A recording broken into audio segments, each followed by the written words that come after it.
할렐루야. 오늘 함께 읽으실 말씀은 로마서 2장 1절부터 16절까지의 말씀입니다. 로마서 2장 1절부터 16절까지의 말씀을 우리가 함께 합독하도록 하겠습니다. 2장. 그러므로 남을 판단하는 사람아, 누구를 막론하고 내가 핑계하지 못할 것은 남을 판단하는 것으로 내가 너를 정죄함이니 판단하는 내가 같은 일을 행함이니라.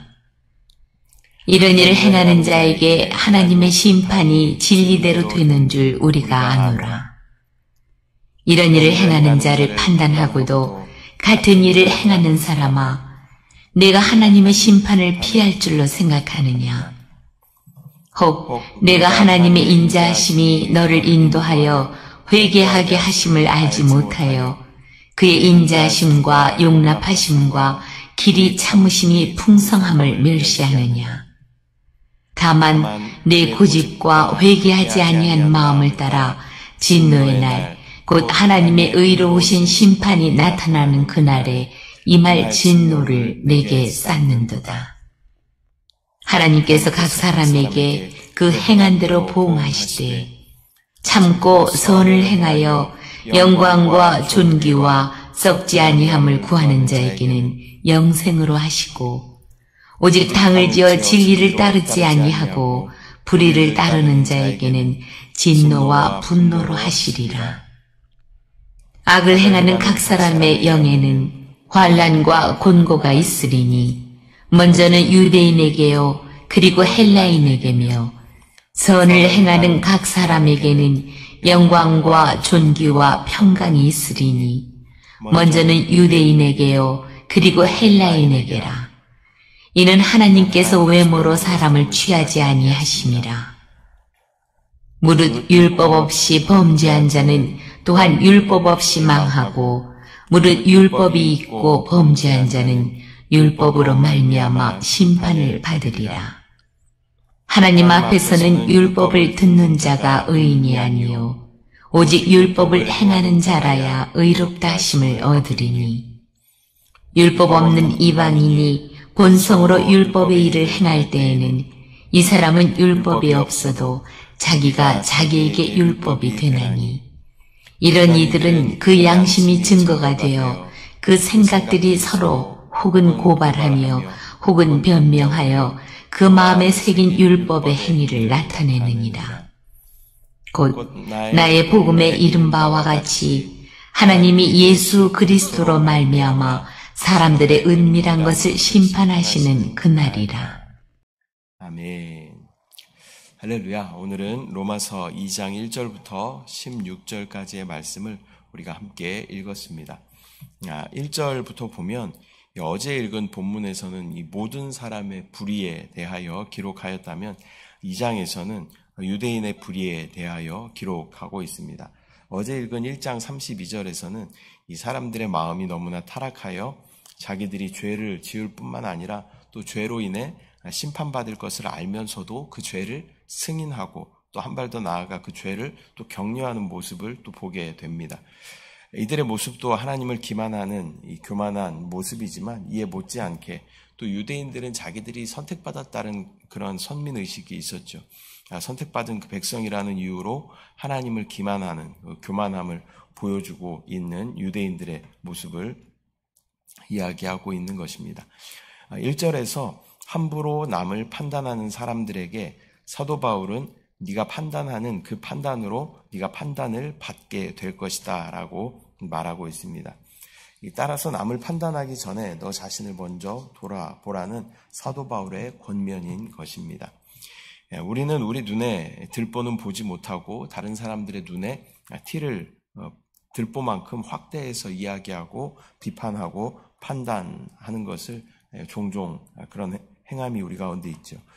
그러한 교만함 가운데 있었던 유대인들에게 사도 바울은 6절의 말씀을 통해 다시 한번 경고합니다. 하나님께서는 각 사람에게 그가 행한 대로 보응하신다라는 것입니다. 여기서 보응하신다라는 말은 똑같이 돌려 되돌려주다라는 그런 원어를 사용합니다. 즉 우리가 함부로 판단하면 하나님께서도 우리를 가차없이 판단하실 것이다 라는 것입니다. 또한 참고 선을 행한 사람에게는 영생으로 보응하시고 또 당을 짓고 불의를 따르는 자들에게는 진노와 분노로 임하실 것이다 라고 말씀하십니다. 하나님 나라의 가장 대표적인 법칙은 심고 거둠의 법칙입니다. 그래서 어떻게 심었는가에 따라서 그 열매가 어떻게 거두어지는가, 하나님께서는 이것을 정확하게 우리 가운데 나타내 주실 것입니다. 유대인들에게 해당하는 말이지만 이 유대인은 이 종교적이고 또 율법적이며 형식적인 종교인을 대표하는 것입니다. 우리에게도 이러한 모습이 있지는 않은지 다시 한번 점검해 봐야 합니다. 나의 율법에 갇혀서 다른 사람들을 판단하고 정죄하는 게 우리의 모습이 있다면 주님의 보혈로 깨끗이 씻어 주시옵소서 우리가 간절히 기도해야 할 줄 믿습니다. 11절 말씀에 이는 하나님께서는 외모로 사람을 취하지 아니하심을 말씀하고 있습니다. 외모라는 말은 우리의 겉사람, 겉모습 이런 의미도 있겠지만 그보다는 우리의 행위, 나타나는 어떠한 것을 의미하는 것입니다. 하나님은 우리의 드러난 행위에 대하여 정확하게 심판하실 것입니다. 교만하게 행하며 또 불의한 모든 것을 하나님께서는 다 아시고 그에 따라 심판하신다라는 것입니다. 또한 외모라는 단어의 그 원어를 살펴보면요. 편파적인, 차별적인 그런 의미를 가지고 있습니다. 우리는 다른 사람을 평가할 때 그의 생긴 모습 아니면 또 그가 얼마나 가지고 있는 사람인가라는 것으로 그 사람을 평가합니다. 그래서 우리나라에는 외모지상주의라는 말이 있죠. 또 물질 만능주의라는 그러한 말이 사회에 가득하게 팽배해 있는 것입니다. 그러나 우리 하나님께서는 우리를 차별하는 눈으로 바라보지 아니하시고 또 우리의 중심을 보시며 우리를 공평과 공의로 바라보시는 줄 믿습니다. 우리의 신분과 우리의 직분의 문제도 아닙니다. 우리가 어떻게 신앙생활을 하였고 어떻게 주님을 사랑하였고 주님을 위하여 교회를 위하여 또 하나됨을 위하여 어떻게 행하였는지 정확하게 아시는 분이고 그에 따라 우리를 판단하실 것입니다. 우리가 주님 앞에 서는 날이 분명히 있죠. 주님 앞에 서서 우리가 주님 앞에 막 항변할 것입니다. 주님, 저는 순복음 영과 생명의 교회 담임 목사였습니다. 라고 주님 앞에 막 항변했을 때 주님께서 내가 너를 도무지 알지 못한다 라고 말씀하시면 우리는 아무 할 말이 없는 것입니다. 내가 새벽 예배를 30년 드렸고요. 내가 찬양대를 몇 년 동안 했고요. 제가 전도를 몇 명 했고요. 라고 막 주님 앞에 이야기해도 주님 안에서 하지 않은 무엇은 주님 앞에 1도 기억되지 않는다라는 것을 우리는 또 기억해야 할 줄 믿습니다. 나의 행위 가운데 주 예수 그리스도가 빠졌다면 이것은 단지 종교에 불과하다라는 것입니다. 이 종교라는 말의 의미는 무엇이냐면 그리스도 없이 하나님을 섬기는 행위, 이것이 종교입니다. 그러니까 우리가 무엇을 하든지 종교적인 어떠한 활동이 아니라 진짜 내가 그리스도를 통해서 하는 것만 하나님 앞에 계수된다라는 것을 정확하게 우리는 기억해야 합니다. 이 땅에서의 신앙의 연수, 사람들이 평가하는 그런 신앙의 연수, 또 사람들이 평가하는 그런 어떤 직분, 이런 것이 아니라 주님 앞에 주님의 이름으로 행한 것만 예배드리는 시간도 마찬가지죠. 이 시간 우리가 예배드리고 주님 앞에 기도하고 또 말씀 듣는 시간조차도 영적인 행동일 수 있지만 이것이 주님 안에서 하지 않는다면 주님 앞에 계수되지 않는다라는 것입니다. 그래서 우리가 계속 기억해야 합니다. 내가 기도하는 시간에도 계속 기억해야 합니다. 이것이 그리스도를 통과하면서 그리스도 안에서 내가 하고 있는 것인가. 그것만 하나님께서 기억하신다라는 것을 우리는 분명히 기억해야 할 줄 믿습니다. 또 13절 말씀을 보면 율법을 듣는 자가 의인이 아니라 오직 율법을 행하는 자라야 의롭다 하심을 얻는다라고 말씀하십니다. 우리도 착각할 때가 많이 있습니다. 아는 것을 믿음으로 여길 때가 많이 있습니다. 그래서 내가 이만큼 알면 내가 믿음이 이만큼일 것이다 라고 우리는 착각하죠. 그리고 다른 사람들을 내가 아는 것으로 막 그 사람들을 난도질하고 평가하고 판단하고 정죄하는 우리의 모습이 있다라는 것입니다. 주님 앞에 섰을 때 우리는 우리가 아는 것으로 주님 앞에 시험 보는 것처럼 몇 점 이상 받으면 네가 얼마큼 알았으니까 패스. 너는 다음 시대를 다스려라. 이런 것이 아니죠. 우리가 아는 것으로 주님 앞에 판단받는 것이 아니라 우리가 아는 것은 왜 알아야 하냐면 우리가 그렇게 살아내기 위해서 알아야 하는 거죠. 우리가 주님 오시는 그날 재림에 대해서 우리가 알아야 하는 것도 알아야 그렇게 재림을 우리가 준비하고 살아내는 것 아니겠습니까? 또 우리가 성경에 대해서 알아야 사람들에게 어떻게 구원을 받는 것인가 가르쳐 줄 수 있지 않겠습니까? 아는 것으로 끝나는 것이 아니라 알기만 하면요 우리가 교만하여져서 머리만 이렇게 크게 됩니다. 아는 것이 중요한 것이 아니라 우리가 그 아는 것을 얼마나 살아내는가. 물론 구원은 믿음으로 우리가 받는 것입니다. 그러나 야고보서는 행함을 많이 강조하죠. 이 행함이 마치 믿음과 이렇게 대치되는 것처럼 보이지만요.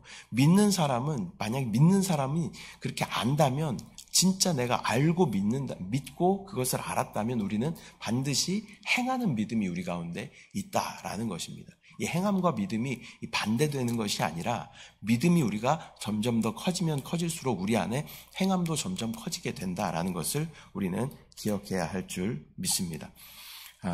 이 어떤 성경의 지식이 국어, 영어, 수학처럼 우리 안에 또 다른 학문으로 자리 잡는 것이 아니라 정말 우리가 아는 만큼 주님을 살아내며 또 주님을 말해내며 주님이 기뻐하시는 삶을 사는 저와 여러분들의 삶이 되시기를 축복합니다. 율법이 구원은 아닙니다. 우리의 구원은 믿음에 있고 또 믿음에는 반드시 우리의 결단과 행함도 따르게 되는 것입니다. 또 물론 믿음으로 우리가 구원을 받지만 또 믿음의 사람들은 반드시 그에 따르는 행함이 자연스럽게 따라온다라는 것을 우리는 기억해야 할 줄 믿습니다. 오늘은 로마서 2장 1절부터 16절까지의 말씀 우리가 함께 나누었습니다. 어제에 이어서 오늘은 유대인들에게 주시는 하나님의 경고의 말씀이다라는 것을 우리가 기억하며 유대인들이 단지 이스라엘 백성들만 의미하는 것이 아니라 율법 안에 갇혀 있고 종교 안에 갇혀 있고 형식 안에 갇혀 있다면 우리도 그런 유대인들의 모습이 있을 수 있다라는 것을 우리가 경고의 말씀으로 들어야 할 줄 믿습니다. 율법이 구원은 아닙니다. 이방인들은 자신들의 이 표준으로만 정죄하고 또 판단하는 이방인들을 자신들의 표준으로 정죄하고 판단하는 이 종교인들의 교만함은 하나님 앞에서 반드시 심판받을 것입니다. 우리도 우리의 신앙을 다시 한번 점검해 봐야 합니다. 나의 율법으로 다른 사람들을 판단하고 정죄하는 그러한 교만함의 자리에 앉아있지는 않은지 다시 한번 점검하며 또 행한 대로 보응하시는 주님의 심판의 경고를 겸비하게 받아들여야 할 줄 믿습니다. 또한 성경의 지식만 충만하고 행함이 없는 믿음은 아닌지 다시 한번 점검하며 또 믿음으로 우리가 의에 이르지만 또 믿음의 사람은 반드시 그에 따르는 행함이 있음을 또 깨닫고 행함이 없는 죽은 믿음은 아닌지 다시 한번 점검하는 저와 여러분들 되시기를 축복합니다. 짧게 간증을 하나 하면요. 제가 전에 전도를 하면서 전도할 때 이제 여러 가지 전도 물품들을 가지고 다니잖아요. 근데 그날은 이제 사탕을 가지고 나갔어요.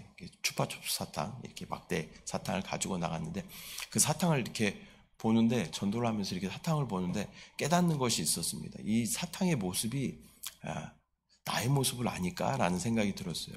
무슨 의미냐면 이 추파춥스 사탕은 머리가 이렇게 크잖아요. 그리고 몸통은 이렇게 가늘어요. 그러니까 아는 것은 많아서 머리는 이렇게 커졌는데 이 몸통은 가늘고 또 행할 수 있는 손과 발은 아예 없어요. 그러한 모습이 혹시 나의 모습은 아닐까라고 추파춥스 사탕을 한참 이렇게 바라보고 있었던 것이 생각이 납니다. 우리의 신앙도 마찬가지입니다. 많이 알아서 들어서 또 요즘 시대는 유튜브만 켜면 또 TV에서도 끊임없이 말씀이 계속 나오는 그런 시대를 우리가 살아가잖아요. 그래서 들어서 우리가 많이 알고는 있어요. 그러나 우리 가운데 행함이 없는 그러한 믿음은 아닌지, 손과 발은 다 말라서 사라져버린 그러한 우리의 모습은 아닌지 다시 한번 점검해 보며 우리가 아는 것은 우리가 그렇게 살아내기 위함이다라는 것을 다시 한번 기억하고 오늘 하루 주님이 주시는 그런 말씀대로 살아내는 그러한 저와 여러분들의 삶이 되시기를 축복합니다. 기도하겠습니다. 사랑의 주님, 은혜와 사랑을 감사드립니다. 또 귀한 새벽 우리를 불러주시고 깨워주시고 또 하나님 전에 나와 또 말씀으로 우리의 삶을 다시 한번 점검해 볼 수 있는 귀한 시간을 허락하심을 감사합니다. 율법이라는 것은 하나님께서 정해놓으신 이스라엘 백성에게 주신 이 테두리라는 것을 우리가 다시 한번 기억하게 하시고, 그 율법을 받은 자들로 그들이 교만하여져서 하나님을 기만하는 그러한 모습들이 있었음을 또 우리가 보게 됩니다. 그러나 이것이 비단 이스라엘 백성들의 문제뿐만이 아니라 나도 종교적인, 형식적인, 율법적인 그러한 모습들이 있다는 것을 다시 한번 깨닫게 하여 주시고, 다른 사람들을 하나님 자리에서 내가 판단하고 정죄해야 하던 모든 것을 주의 보혈로 정결하게 씻어 주시옵소서. 아버지, 또한 믿음으로 우리가 의에 이르고 구원을 받는 것은 맞는 말이지만 우리 가운데 믿음이 있다라는 것은 또 그에 따르는 합당한 행위도 있다라는 것을 우리가 다시 한번 점검하게 하여 주시고, 우리가 아는 것이 끝이 아니라 아는 만큼 주님을 위해 살아내고 또 믿지 않는 영혼들을 위해 살아내고 또 주님이 기뻐하시는, 인도하시는 삶을 기쁨으로 순종하며 따라가는 것이 우리가 주님을 믿는 자들, 그리스도인의 모습임을 다시 한번 점검할 수 있도록 주여 은혜를 부어 주시옵소서. 아버지, 우리의 교만함을 용서하여 주시고 또 우리의 무감각함을 주여 도와 주시옵소서. 이 새벽도 주님 앞에 부르짖어 간구하는 기도의 제목 가운데 주여 응답하여 주시고, 아버지, 또한 이 땅 가운데 하나님 택하신 영혼 순복음 영과 생명의 교회로 함께 나와 주님을 찬양하며 예배하며 또 주님 앞에 거룩하게 성화되어가는 우리 모든 거룩한 공동체 될 수 있도록 주여 은혜를 부어 주시옵소서. 오늘도 역사하실 주님을 기대합니다. 우리 가운데 영원히 함께 하신 주님을 찬양합니다. 주님을 사랑합니다. 감사드리고 예수님의 이름으로 기도드립니다. 아멘.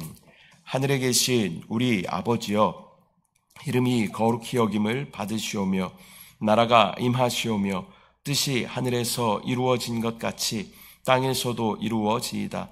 오늘 우리에게 일용할 양식을 주시옵고 우리가 우리에게 죄 지은 자를 사하여 준 것 같이 우리 죄를 사하여 주시옵고 우리를 시험에 들게 하지 마시옵고 다만 악에서 구하시옵소서. 나라와 권세와 영광이 아버지께 영원히 있사옵나이다. 아멘.